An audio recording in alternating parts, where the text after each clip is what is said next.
આપકી અદાલતમાં ઇમરાન ખાન પર આરોપ છે કે તેઓ રાજકારણમાં ફેલ થઈ ગયા.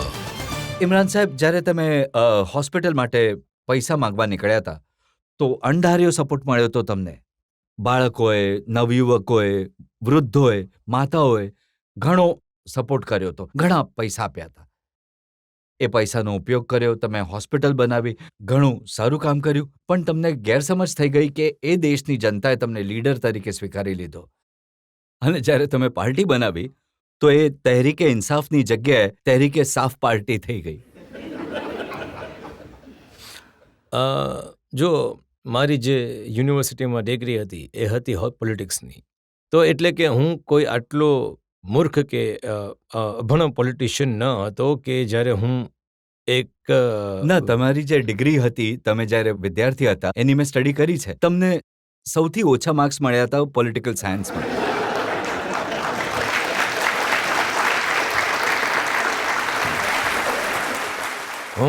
હું તમને આ રિક્વેસ્ટ કરું છું કે તમે આના પર ફરીથી રિસર્ચ કરો, અને જ્યારે તમે રિસર્ચ કરશો તો તમને ખ્યાલ આવશે કે પોલિટિક્સના પેપરની અંદર મને ઓક્સફર્ડની અંદર, આ યાદ રાખો કે મને ઓક્સફર્ડની અંદર બધા હોશિયાર સ્ટુડન્ટ જતા હતા, એની અંદર મને ટોપ સેકન્ડ મળ્યું હતું. હા, ઓક્સફર્ડની અંદર પોલિટિક્સ, ઇકોનોમિક્સમાં મને થર્ડ, નહીં, ઇકોનોમિક્સમાં થર્ડ, ઇકોનોમિક્સમાં નબળો.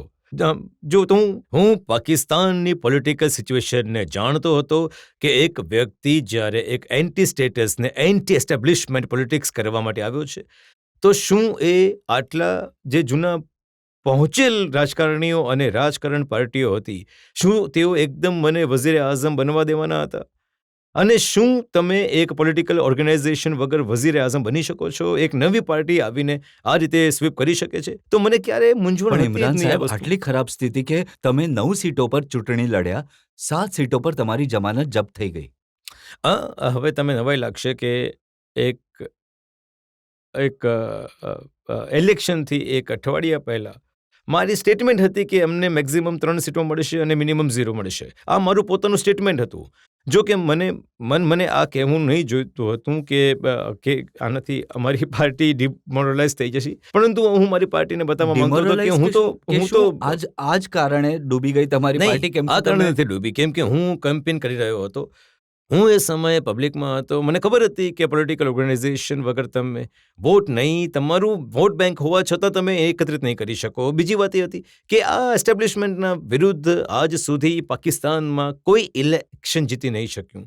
જ્યારે એસ્ટેબ્લિશમેન્ટ પાર્ટીની સાથે એકવાર ઊભી રહી જાય છે, આજ સુધી અમારી તારીખમાં કોઈ સમયે હું માની લઉં કે તમારી પાર્ટી નવી હતી, તમે જેટલી સીટો પર લડ્યા બધી તમે હારી ગયા, પણ જ્યારે 2001માં ઇલેક્શન થયા ત્યારે પણ તમારી પાર્ટીને 0.8% વોટ મળ્યા હતા માત્ર. ના, બિલકુલ સાચું છે, અને હું સમજુ છું કે આ પણ એક મોટી અચીવમેન્ટ છે. એનું કારણ એ છે કે જુઓ, તમે અમારી બીજી ઇલેક્શનમાં અમે જનરલ મુશર્રફને એમના 2.5 વર્ષ અમે એમને સપોર્ટ કર્યો, કેમ કે અમે એમ સમજ્યા કે જનરલ મુશર્રફે જે 7 પોઈન્ટનો એમનો એજન્ડા આપ્યો હતો એ અમારો એજન્ડા હતો. તો અમે એમને સપોર્ટ આપ્યો, અને અમે જ્યારે આખરે અમને ખબર પડી કે જનરલ મુશર્રફ પણ એ જ સ્ટેટસ કોને બહાલ કરી રહ્યા છે જેના વિરુદ્ધ અમે લડી રહ્યા હતા, તો અમારા રસ્તાઓ ફંટાઈ ગયા. પણ જ્યારે રસ્તાઓ અલગ થયા તો ઇલેક્શનના 3 મહિના પહેલાં જ્યારે રસ્તાઓ અમારા ફંટાઈ ગયા, તો ના અમે પ્રો મુશર્રફ પાર્ટી હતા કે ના ઓપોઝિશન પાર્ટી હતા. અને પછી એસ્ટેબ્લિશમેન્ટના વિરુદ્ધ 3 મહિના પહેલાં જવું, ઇલેક્શનમાં ફક્ત 3 મહિના પહેલાં, તો અમે તો પછી સર્વાઈવલને માટે ચૂંટણી લડી. યાદ રાખો કે PMLN, જે પંજાબની સૌથી મોટી પાર્ટી, પાકિસ્તાનની સૌથી મોટી પાર્ટી હતી, જેની 2/3 મેજોરિટી હતી પાર્લામેન્ટમાં પહેલાં, એને ફક્ત 13 સીટો મળી, કેમ કે એસ્ટેબ્લિશમેન્ટના વિરુદ્ધ જ્યારે ઊભા હતા તો એસ્ટેબ્લિશમેન્ટે એમને વાઇપ આઉટ કરી દીધો. તો અમે તો હજી નવી પાર્ટી હતા. એમને રાજકારણ કરવું જ હતું, તમને એટલી બધી તકો મળી હતી. જ્યારે ઝિયાઉલ હક સાહેબ પ્રેસિડેન્ટ હતા પાકિસ્તાનના, તો એમણે તમને ઓફર આપી હતી. જી, એમણે મને 1998માં મિનિસ્ટરશિપની ઓફર આપી હતી. જો રાજકારણ કરવું હતું તો એ સમયે નહીં, મને તો જનરલ મુશર્રફે પ્રાઇમ મિનિસ્ટરશિપની ઓફર આપી હતી. પોતાના ઇન્ટરવ્યુમાં કહ્યું છે કે ઇમરાન મારો પ્રાઇમ મિનિસ્ટરનો નોમિની હતો. જો એ મને જોઈન કરી લીધું હોત તો જુઓ, ફેઇલ્ડ પોલિટિકલની તમે વાત કરી, સફળ પોલિટિશિયનની અને ફેઇલ્ડ પોલિટિશિયનમાં શું ફરક છે? એ કે પોતાનું આત્મસન્માન ખોઈ દે છે, એ પોતાના વિચારોથી ખસી જાય, પાવર પોલિટિક્સ કરે, તો એ તો ઘણું સહેલું છે સફળ થવામાં. હું આજે વઝીર આઝમ હોત પાકિસ્તાનનો, જો મારું મેનિફેસ્ટો પણ જો અને વઝીર- દિશા ના હોત તો આજે વઝીર આઝમ હોત. આજે તમને લાગે છે કે મુશર્રફ સાહેબ સાથે ઊભા રહેવું એ તમારી ભૂલ હતી? બિલકુલ ભૂલ એ માટે હતી કે કેમ કે અમે સમજ્યા હતા કે જનરલ મુશર્રફ દેશમાં બદલાવ ચાહે છે જે રીતે અમે ચાહીએ છીએ. પરંતુ જ્યારે નજર આવ્યું કે એ પણ એ જ સ્ટેટસ કો અને એ જ પોલિટિક્સ કરી રહ્યા છે જે પહેલાં ચાલી રહી હતી, તો ભૂલ એ માટે સમજીશું કે અમે જો પહેલાંથી જ ઓપોઝિશનમાં ગયા હોત તો અમારી સારી તૈયારી થઈ શકી હોત ઇલેક્શન આવે ત્યાં સુધીમાં. તમને એવું નથી લાગતું કે તમે એક પ્રામાણિક માણસ છો ને પ્રામાણિક માણસોનું પોલિટિક્સમાં કોઈ કામ નથી?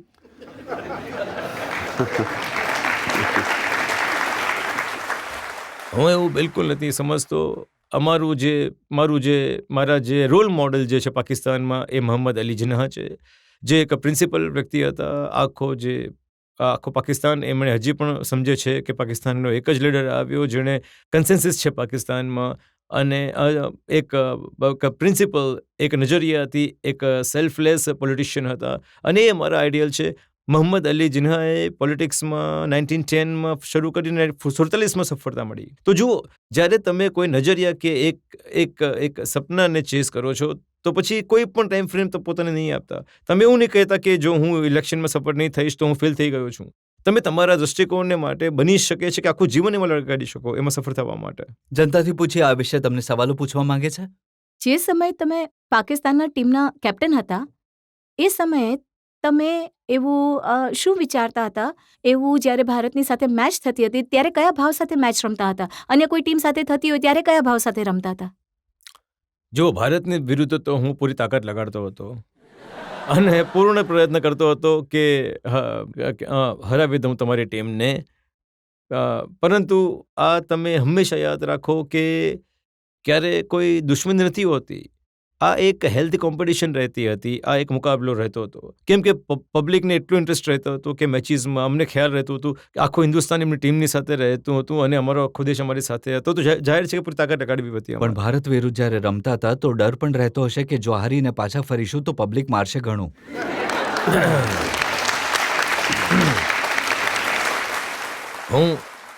હું ક્યારે ભૂલી નહીં શકું કે હું જ્યારે અહીં પહેલી ટૂર પર આવ્યો અને અમારી ટીમ હારી ગઈ તો મને યાદ છે કે અમે જ્યારે હાર્યા તો અમે નિર્ણય કર્યો કે એ ફ્લાઇટમાં પાકિસ્તાન જવું જોઈએ જ્યારે આખો દેશ ઊંઘતું હોય. તો અમે પસંદ કરીને સવારની 4 વાગ્યાની એક ફ્લાઇટ હતી, એ પસંદ કરીને અમે દિલ્હીથી પકડી અને પસંદીદા સમયે પહોંચ્યા. તો કોઈ એરપોર્ટ પર નહોતા, ફક્ત કસ્ટમ ઓફિસર્સ હતા અને ઇમિગ્રેશન ઓફિસર્સ હતા. તમે ભરોસો નહીં કરો કે કસ્ટમ ઓફિસર્સે અમને 2 કલાક એરપોર્ટ પર રોક્યા અને એક બાબત અમારાથી કોન્ફિસ્કેટ કરી જે ભારતથી આવી હતી, રેકોર્ડ અને પ્રેઝન્ટ બધું લઈ લીધું મારી પાસે અને 2 કલાક અમને ત્યાં રાખ્યું. અને પછી અમે જ્યારે નીકળ્યા તો અમુક લોકો જાગી ગયા હતા, તો અમે સંતાઈને અમારા ઘરે પહોંચ્યા. અને એના પછી મને યાદ છે કે અમે જ્યારે જીતીને ગયા ભારતથી તો એ 8 વર્ષ પછી તો એ સિરીઝમાં તો અહીંયા એ જ એરપોર્ટ પર અમે પહોંચ્યા. ત્યાં 1.5 લાખ માણસો ત્યાં આવ્યા હતા રિસીવ કરવા માટે. 5 માઇલ સુધી લોકો ઊભા હતા રોડ પર અમને રિસીવ કરવા માટે, અને એ જ કસ્ટમ ઓફિસર એ અમને ખભે ઉંચકીને લઈ ગયા. તો આ હાર જીતની આ રીતે શીખવાડે પણ છે ને ઘણું બધું. અને તમને બંને ઘટનામાં જ્યારે જીતો છો તમે બિલકુલ આકાશમાં નથી પહોંચી જતા, અને જ્યારે તમે હારી જાઓ છો તો તમે સમજો છો કે તમે ખરાબ સમય છે, હમણાં સારો સમય આવશે. તમારી જે પોલિટિકલ પાર્ટી છે તરીકે ઇન્સાફ, તો જે રીતે ડેમોક્રેસી આવે છે પાકિસ્તાનમાં અને તમારી પાર્ટી જો પાવરમાં આવે છે તો તમે એવું કોઈ પ્રેક્ટિકલ નિર્ણય લેશો જેનાથી કાશ્મીર જે પ્રોબ્લેમ જે છે એ શોર્ટ આઉટ થઈ જાય? મારું એવું માનવું છે કે જનતા જે છે બંને દેશોની એ તૈયાર છે એ એક સોલ્યુશન માટે. સિવાય એવું કરવું કે dispute it pushing another carpet, કે એની રીતે બરાબર થઈ જશે, બરાબર થતું નથી. હાર્ડ લાઇનર તમારા તરફ પણ બેઠા છે, મારી તરફ પણ બેઠા છે, ફાયદો ઉપાડે છે ડિસ્પ્યુટથી. એ પછી નફરતથી વોટ વધારે આસાનીથી મળે છે, પ્રેમથી વોટ મુશ્કેલીથી મળે છે.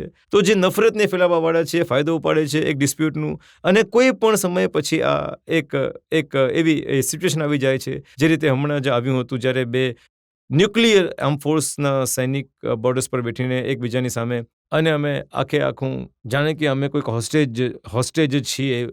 તો હું સમજુ છું કે ડિસ્પ્યુટને જરૂરી છે આપણે ઉકેલવી. આનો ઉકેલ કાઢ્યો ક્રિકેટે.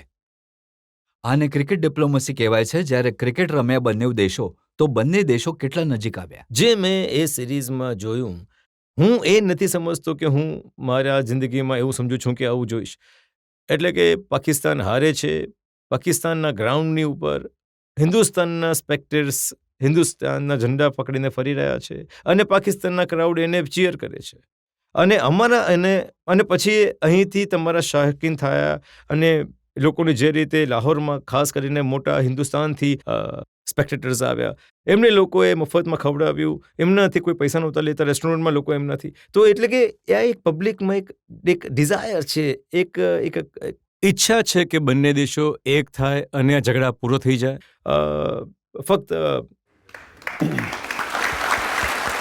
ફક્ત મને એક અફસોસ જરૂર થયું કે અમારા જે ક્રિકેટર હતા એમણે એટલી બધી હોસ્પિટાલિટી દેખાડી દીધી હિન્દુસ્તાનની ટીમને કે અમે આટલી બધી ખરાબ રીતે હારી ગયા, એનો જરૂર અફસોસ થયો.